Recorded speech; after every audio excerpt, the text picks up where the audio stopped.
Em nome do Pai, e do Filho, e do Espírito Santo. Amém. Estamos aqui para a conversa com o Padre Mateus, nesta oportunidade que nos é dada para conversar um pouco sobre diversos temas à luz da fé ortodoxa. E hoje, para iniciar, nós queremos falar exatamente sobre a natureza desta fé ortodoxa, que para muitas pessoas é estranha. Uma das perguntas que eu mais escuto é por que o cristianismo ortodoxo é tão diferente do cristianismo ocidental. E muitas pessoas que não sabem nem da existência do cristianismo ortodoxo, quando se depara com ele, percebe logo que se trata de outro cristianismo. Pelo menos é a primeira impressão que as pessoas têm. Muito bem, nós estamos aqui diante de um abismo de cerca de 1.500 anos. Veja bem, um abismo de 1.500 anos e, de forma mais concreta, 1.000 anos. 1.000 anos de abismo existe entre o cristianismo oriental e o cristianismo ocidental. No Ocidente, nós conhecemos duas formas de cristianismo. O cristianismo romano-católico, que no entendimento da maioria das pessoas é a igreja original. E temos também o cristianismo protestante, uma ruptura que se deu, um movimento de reforma que se deu no seio da Igreja Católica Romana, por volta do ano de 1517, e para arredondar as datas, então 500 anos atrás, e a sociedade ocidental então conhece dois modelos basicamente de cristianismo: o cristianismo católico romano e o cristianismo protestante. Esses dois modelos de cristianismo, eles têm muitas coisas divergentes entre si, e podemos dizer que são modelos distintos e heterogêneos de cristianismo. O primeiro é um cristianismo hierárquico, litúrgico, tradicionalista, marcado por uma crença que é regido por duas vertentes, ou melhor, não, por duas ferramentas: as Sagradas Escrituras e a tradição da Igreja. É centrado no Papa, num bispo universal, e também baseado toda a sua doutrina nos concílios. A Igreja evangélica, a Igreja reformada, é uma igreja muito diversa. Então nós temos desde modelos do protestantismo muito semelhantes ao catolicismo romano, e temos também os modelos que vão para as igrejas neopentecostais, que não podemos nem historicamente classificar como protestantes, mas dentro do entendimento da população vamos colocar assim como dentro desse grande leque, que é um cristianismo completamente alitúrgico, sem uma confissão de fé, enfim, nada parecendo com igrejas como presbiterianas, batistas, luteranas e igrejas que surgiram da reforma. O que as pessoas não sabem é que essa ruptura dentro do cristianismo ocidental, que formou protestantes e católicos romanos, não é a primeira ruptura do cristianismo. Nós temos uma ruptura anterior a esta, 500 anos antes da reforma protestante. Então, a igreja católica era uma igreja única.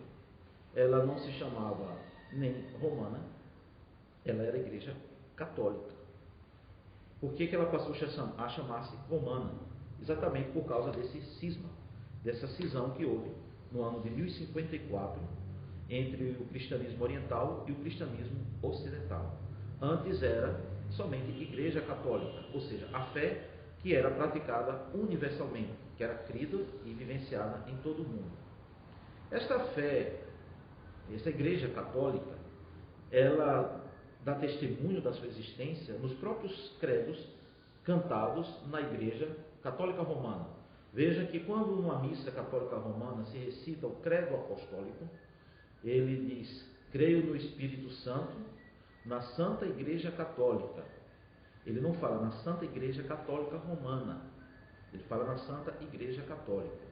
Por quê? Porque na época que o credo foi formulado, ou durante 1000 anos, não existia essa denominação Igreja Católica Apostólica Romana, era simplesmente Igreja Católica. Essa Igreja Católica, então, ela conhecia 5 sedes administrativas, 5 principais centros, onde regia-se todo o cristianismo universal, como uma grande espécie de condomínio. Então, as cinco sedes administrativas estavam em Roma, que presidia os concílios, era a primeira sede. Estava em Constantinopla, que dividia com Roma esta primazia. Roma, apesar de presidir os concílios, mas em questões administrativas, Roma cuidava do Ocidente, e Constantinopla, a capital do Império, a nova capital do Império, regia os assuntos do Oriente. Regia no sentido de ser tribunal de apelação e não interferência nas igrejas, mas sim como aquela que era a última instância. Então, temos Roma, Constantinopla, Alexandria, Antioquia e Jerusalém. Estes 5 centros. O cristianismo que era praticado durante 1000 anos em toda a Igreja Católica era o cristianismo ortodoxo. Este que vocês estão vendo hoje. Os padres usando barba, homens casados fazendo parte do sacerdócio,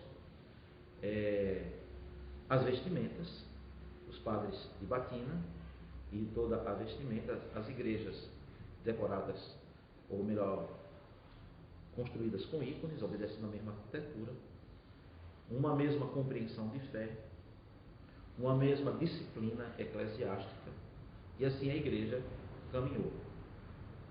A igreja conheceu esse cisma a partir de 2 realidades, ou melhor, 3 realidades, mas porque uma está na base das 2. A partir de uma realidade trágica, vamos assim dizer. É que esta igreja se desenvolveu, o cristianismo nasce dentro do Império Romano, nós temos que lembrar isso. Nasce na Palestina. Então, é em Israel que nasce o cristianismo e não em Roma. Então, a primeira igreja, a igreja fundada pelos apóstolos, fundada nos apóstolos, fundada por Cristo, tendo como fundamento os apóstolos, ela é em Jerusalém. É lá que desce o Pentecostes, que nós estamos prestes a comemorar. O Pentecostes acontece em Jerusalém, e ali nasce e forma-se a primeira igreja cristã. Não é em Roma, é na igreja cristã. De Jerusalém, a fé se espalha para a periferia e chega até um outro grande centro, e ali ela se torna uma igreja forte, que é Antioquia. A cidade de Antioquia é a cidade onde vai conhecer um grande desenvolvimento cristão. E aí Antioquia, que pela primeira vez os discípulos de Cristo são chamados de cristãos. Esse nome cristão nasce exatamente nessa cidade de Antioquia. Quando essa cidade de Antioquia fervilhava de vigor cristão, Roma ainda era uma cidade pagã. O cristianismo ainda não tinha se estabelecido fortemente em Roma. Mas já em Antioquia estava trabalhando o apóstolo Pedro. E depois, com a conversão de Paulo, que era um grande perseguidor da igreja, Saulo de Tarso, o judeu, ele vai para Antioquia e lá ele fica sediado em Antioquia. E é de Antioquia que nascem as missões paulinas, ou seja, suas grandes viagens missionárias, que vai evangelizar toda a bacia do Mediterrâneo, levando o evangelho a todas as regiões do Mediterrâneo, enquanto, paralelamente, em Roma, vai se desenvolver uma igreja, graças à sua centralidade, que Roma, na época, é a capital do Império. Então, vocês podem imaginar, São Paulo. São Paulo é o centro para o qual convergem diversas etnias e pessoas das regiões brasileiras. Vêm estrangeiros para São Paulo e vêm também nordestinos, sulistas, mato-grossenses, goianenses, enfim, nortistas.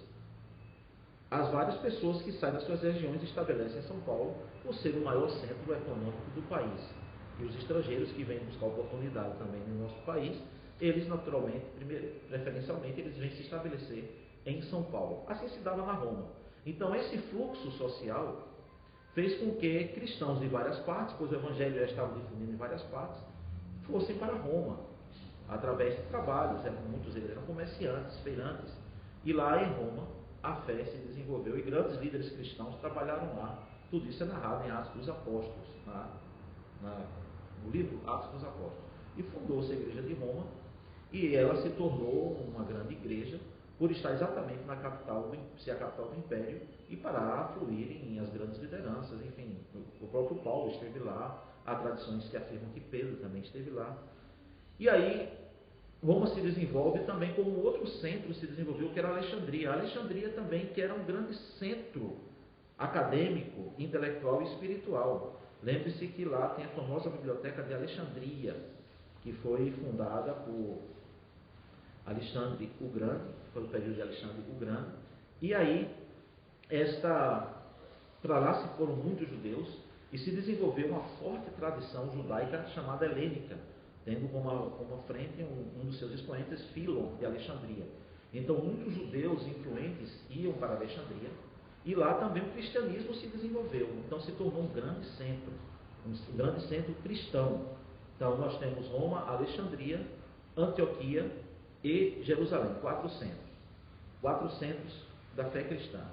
300 anos depois de estabelecido o cristianismo, e após grandes perseguições imperiais, o imperador Constantino, que aliás hoje celebramos a sua memória, ele e Santa Helena, que são chamados iguais aos apóstolos, todos sabem que o imperador Constantino favorece o cristianismo com o seu edito, o edito de tolerância, em 313, e aí o cristianismo se torna então legítimo no Império Romano, não é mais molestado, e aí o cristianismo começa a tomar forma, e Constantino mesmo passa a, no começo, favorecer muito a igreja, mais tarde ele mesmo faz uma confissão de fé cristã.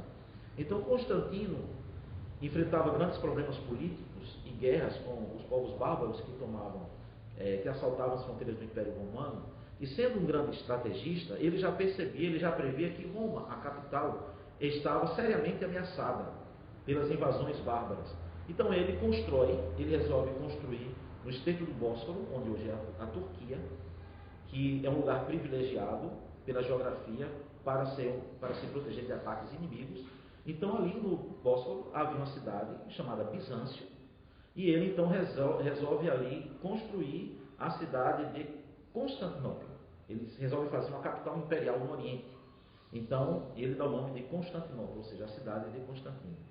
E aí então, naturalmente, por ali está a corte imperial, várias pessoas importantes que viviam em Roma, elas se deslocam de Roma e vão para Constantinopla. E paulatinamente, Constantinopla vai crescendo e, de uma certa forma, usurpando a glória de Roma, porque, de repente, toda ali a oligarquia a econômica, a intelectual e os grandes negócios estavam acontecendo em Constantinopla, e Roma já não era mais um lugar seguro, porque estava sob a iminência de um ataque bárbaro, como de fato veio. Constantino foi um visionário, e pouco mais de um século depois, Roma cai totalmente na mão dos bárbaros, e a igreja que está em Roma fica isolada. E a igreja de Roma, o bispo de Roma, fica isolado politicamente do restante das outras sedes, que todas elas estavam no Império Romano, que depois no Ocidente eles vão chamar de Império Bizantino, mas é um nome que não é adequado, porque não corresponde à história. É, na verdade, o Império Romano do Oriente.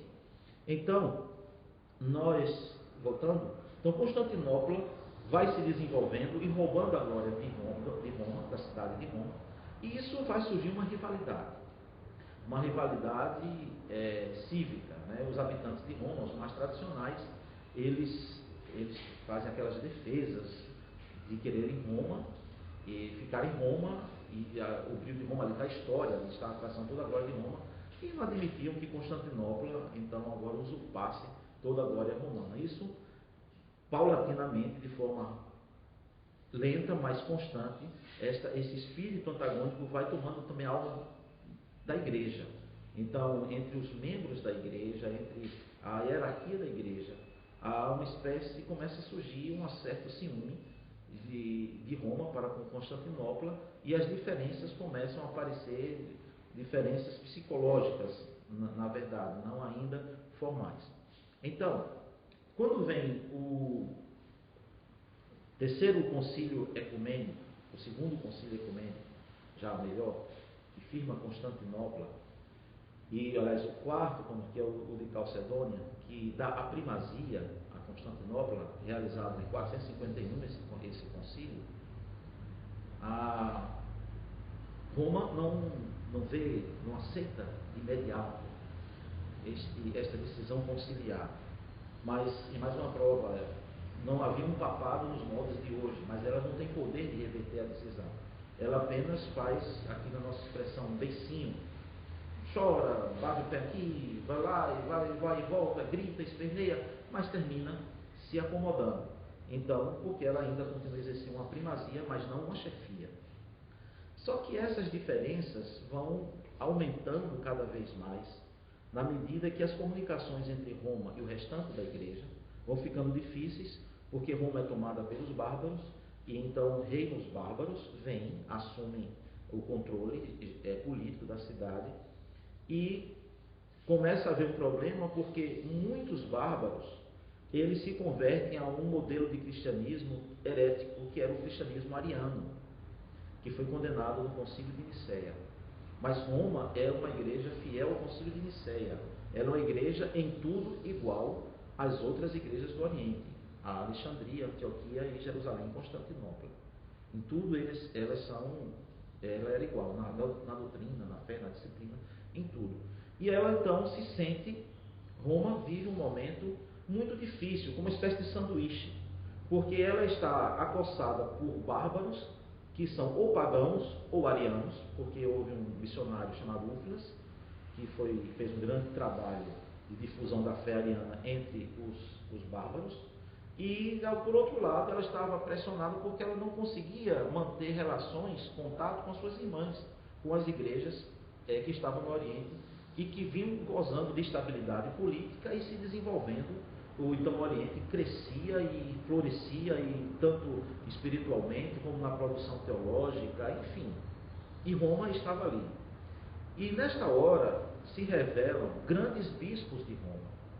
Nesta hora o Espírito de Deus honra a fé da igreja de Roma, e surgem grandes bispos, como é o caso de Leão Magno, Leão o Grande, que ele é notável pela sua diplomacia, que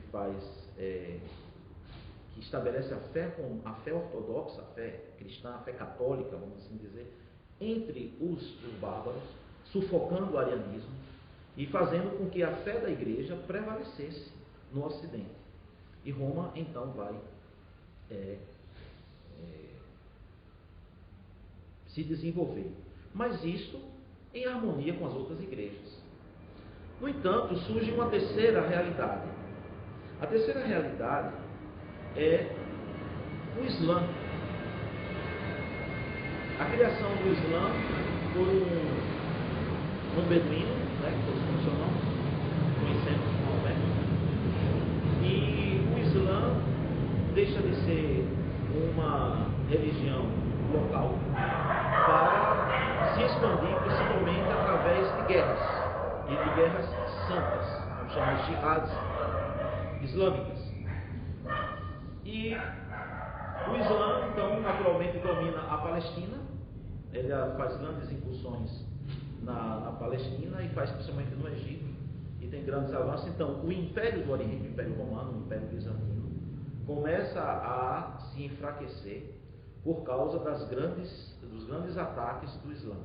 E aí, então, as comunicações entre Roma e Oriente se tornam mais difíceis. Começa a ficar um abismo maior, um hiato, e um vazio entre as igrejas. Então, quando chega no século IX, se levanta no Ocidente um império, que é o Império dos Francos, através de Carlos Magno. E esse imperador, o Carlos Magno, ele olha para o Oriente e deseja ter um reino igual ao Império Romano do Oriente, onde se tem uma igreja forte, como Constantinopla, e uma pujança, então, intelectual, filosófica, cultural, urbana, e Constantinopla era uma cidade, um modelo de cidade fenomenal, que ainda hoje dá banho em muitas urbanizações do nosso mundo. Então, o modelo antigo lá de Constantinopla ainda dá banho nas urbanizações de muitas cidades do Brasil. Então há uma aliança entre Roma e o imperador Carlos Magno, que naturalmente ficou antagônico ao Império Romano do Oriente, o Império Bizantino.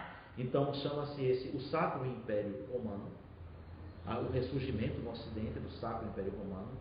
E aí começa a haver uma disputa entre o Papa, entre o Bispo de Roma e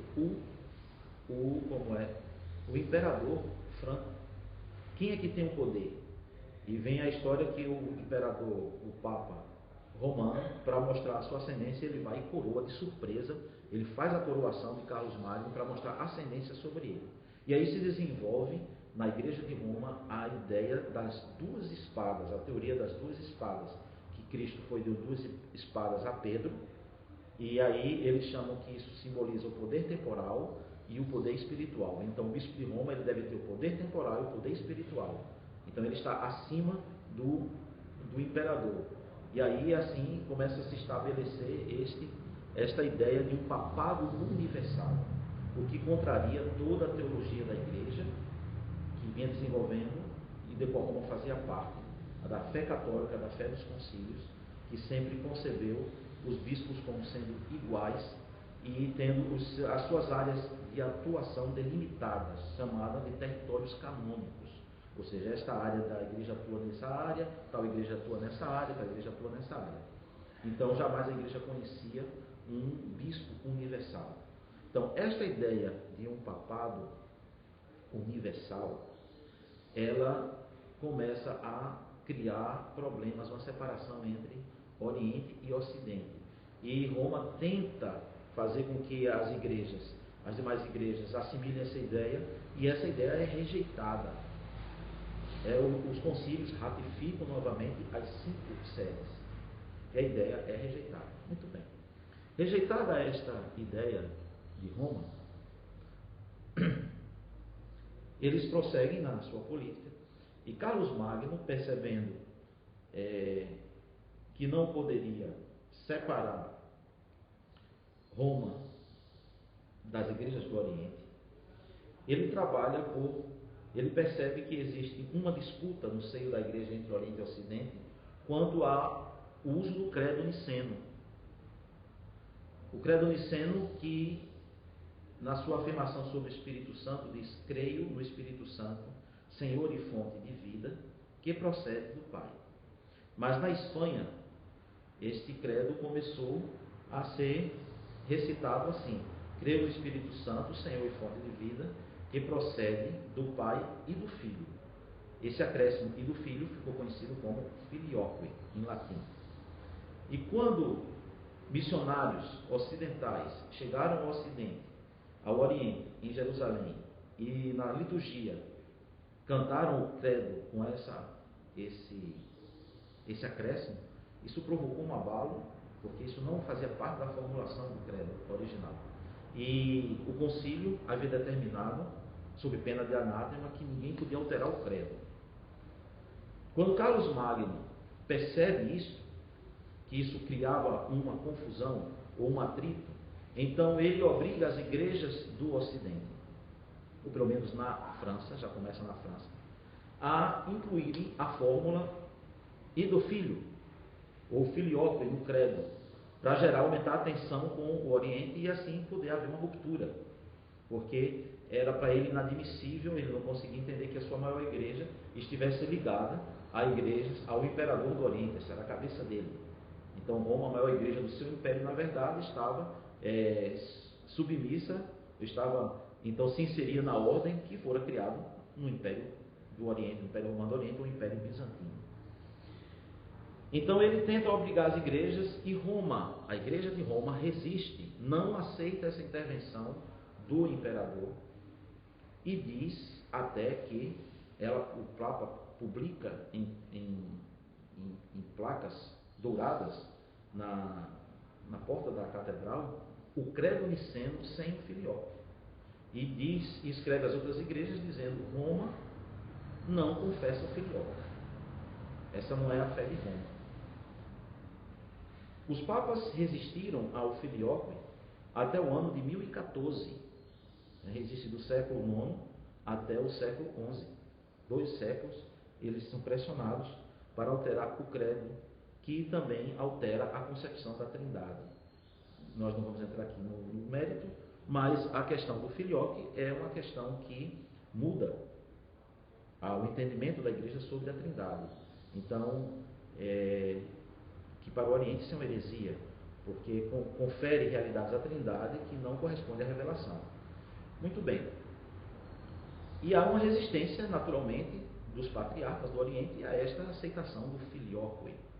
E já no passado há um grande embate com o patriarca Fócio, né, que no século IX, em que ele já combatia o filioque, porque o filioque é uma heresia que nasce no século VI, ano 546, se não me engano, na Espanha, na cidade de Toledo. Então, este abismo começou a surgir. E havia também, então começou a haver mudanças na disciplina. Os padres no Ocidente já raspavam a barba, já usavam a cara lisa, não usavam a barba, deixou de ser o símbolo do sacerdócio. Proibiu-se a ordenação de homens casados para o sacerdócio. Alterou-se a forma de celebrar a Santa Eucaristia, tirou o fermento do pão, passou a usar o pão sem fermento, algo também que é condenado na igreja. O pão, na tradição da igreja, ele passou a usar o pão como os judeus, o pão ázimo. Então, e também a comunhão em uma espécie só, onde os fiéis só participam da hóstia, do pão, e não do vinho. E várias mudanças. A introdução de estátuas, como representação do sagrado, imagens tridimensionais, que são chamadas estátuas, como nós conhecemos as imagens de escultura. E aí foi abrindo e uma reivindicação dessa soberania do bispo de Roma sobre todos os bispos. Isso foi criando abismo, até que em 1054 houve uma ruptura.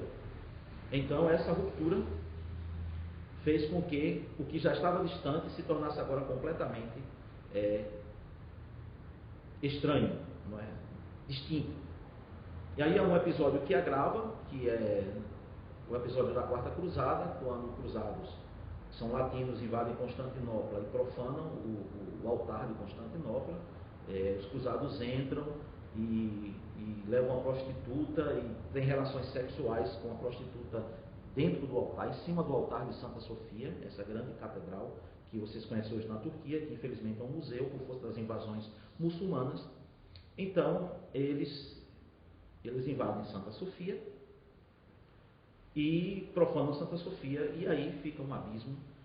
O que já era abismal ficou abissal, fossas abissais. Então o Oriente se divorcia completamente do Ocidente, entendendo que o Ocidente criou um novo cristianismo que não é mais o cristianismo antigo. Até aí havia uma possibilidade de reconciliação, mesmo assim haveria uma possibilidade de reconciliação, tentativas de reconciliação. Mas todo mundo sabe que no século XVI, Constantinopla, no século XV, Constantinopla cai na mão dos turcos otomanos.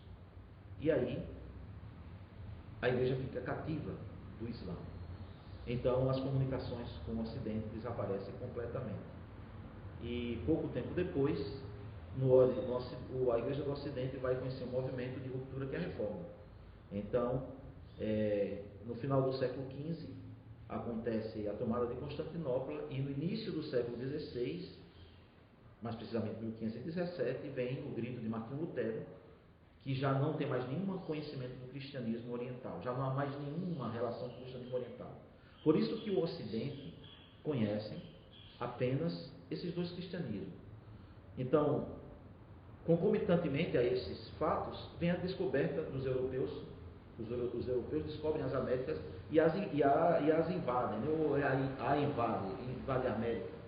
Então a invasão espanhola no norte e vai descendo, e também a invasão de Portugal na nossa terra do Brasil. Mas o modelo de cristianismo que espanhóis e portugueses trazem não é o modelo mais do Oriente, é o modelo que nasceu dessa aliança com Carlos Magno, que falamos, e dessa separação, desse distanciamento de Roma com a Igreja do Oriente.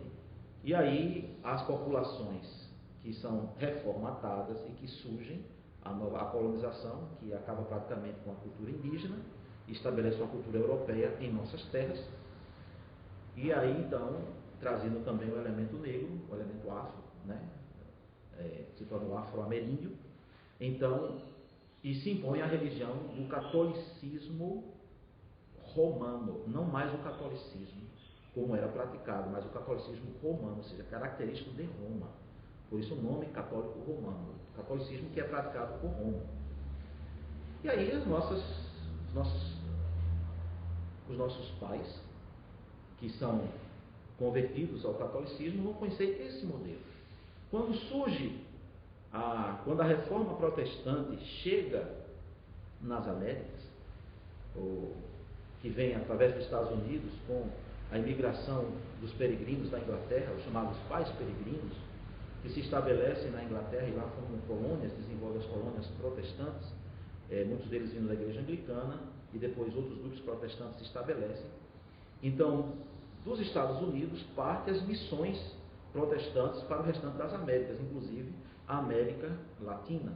E os primeiros missionários protestantes chegam aqui, um missionário, Dr. Calley, um missionário congregacional, e um missionário presbiteriano chamado Ashbel Green Simonton, que chega em 1859 no Rio de Janeiro.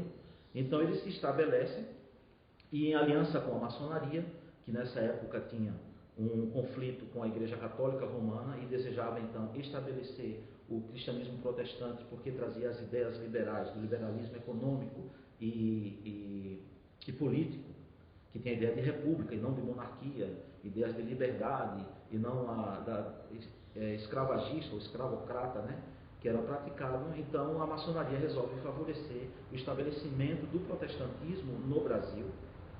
E aí as missões protestantes se desenvolvem. No seio das missões protestantes, depois estabelecidas, surge uma vertente que era uma vertente polêmica, já de ruptura dentro do protestantismo, conhecido como pentecostalismo, que chegam dois missionários suecos que se estabelecem no Pará, chamado Daniel Berg e Gunnar Wigren. Eles se estabelecem numa igreja batista e lá cria um movimento pentecostal, e esse movimento pentecostal se desenvolve e forma-se a Assembleia de Deus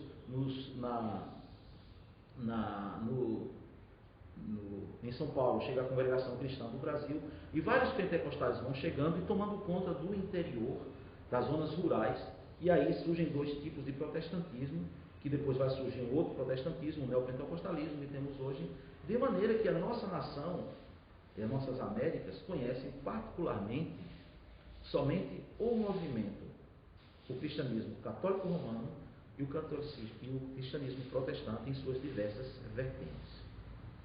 Somente a partir da Segunda Guerra Mundial, ou melhor, da Primeira Guerra Mundial, com a Revolução Bolchevista na Rússia, fugindo da perseguição comunista, é que cristãos ortodoxos se estabelecem na América. Isso já no início do século XX, somente no século XX.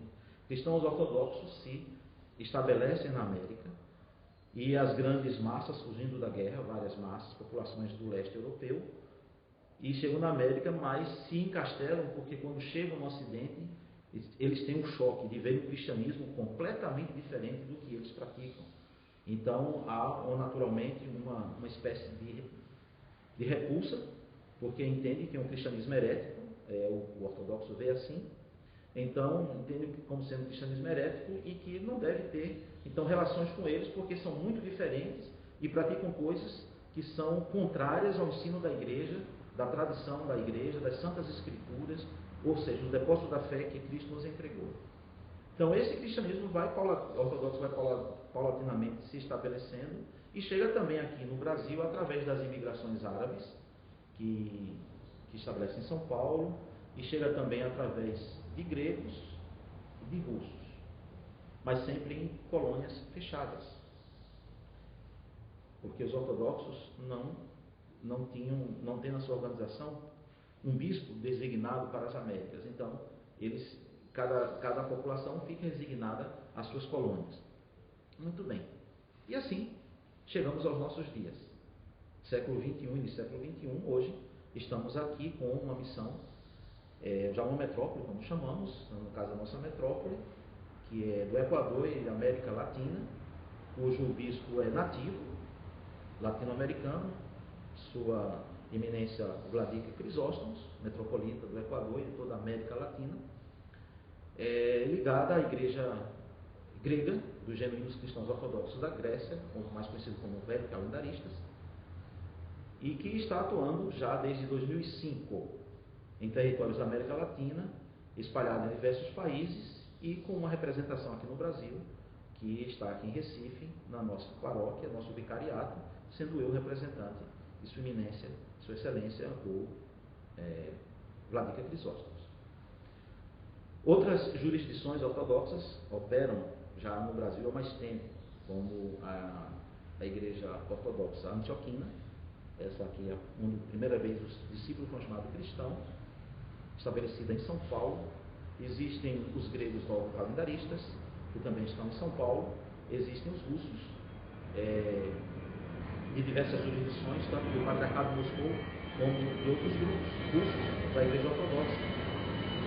E temos também uma eparquia, uma metrópole da Polônia, estabelecida no Brasil, mas que a origem são uma hierarquia totalmente brasileira, e cujo bispo, o hierarca, é o bispo Crisóstomos, desculpe, aqui também o nome dele é Crisóstomo. Originalmente pertenciam à Igreja de Portugal, uma igreja não alinhada com Constantinopla, e esse grupo se filia à Polônia, e com a Polônia, então, aliada a Constantinopla, e aí estão no Brasil sob a proteção canônica da Polônia. Temos também uma pequena igreja sob a proteção do Patriarcado Sérvio, e assim a Igreja Ortodoxa, em suas diversas jurisdições, vem se estabelecendo no Brasil, e com a previsão agora, para o ano de 2016, de um grande concílio ortodoxo, onde se espera arrumar as desarrumações canônicas ou disciplinares organizacionais que acontecem no seio da Igreja Ortodoxa, em virtude dos distúrbios históricos e das grandes perseguições que as populações ortodoxas sofreram. Então é previsto para 2016 este grande concílio, onde espero que todos os problemas internos da Igreja possam ser resolvidos. Muito bem. Por isso, mas, apesar de a Igreja Ortodoxa parecer um pouco confusa para os não ortodoxos, porque vão falar de russos, de gregos, de novos calendaristas, velhos calendaristas, de antioquinos, enfim. E como é que é isso? Todos me perguntam, é a mesma igreja? Então, apesar de tudo isso, em qualquer uma dessas jurisdições, vocês vão perceber, quem entra na Igreja Ortodoxa, que é a mesma fé, a mesma fala, a mesma tradição, a mesma liturgia, com pequenas variações aqui e lá, mas só de pequenas variações na forma. Vão perceber uma unidade orgânica muito forte, muito grande, de maneira que, tirando o nome que identifica a jurisdição, todos se sentem realmente numa mesma igreja. E não, porque nós não nos organizamos como a Igreja Católica Romana, como uma grande corporação. Isso é motivo para outra conversa. Mas, então, e aí vamos estranhar. Mas o que é estranho para o ocidental, para a pessoa que entra nas nossas igrejas, na verdade é um patrimônio comum. Durante 1000 anos, a Igreja Católica Romana, a igreja majoritária em nosso continente americano, ela foi exatamente como nós somos hoje. E como sempre fomos. O que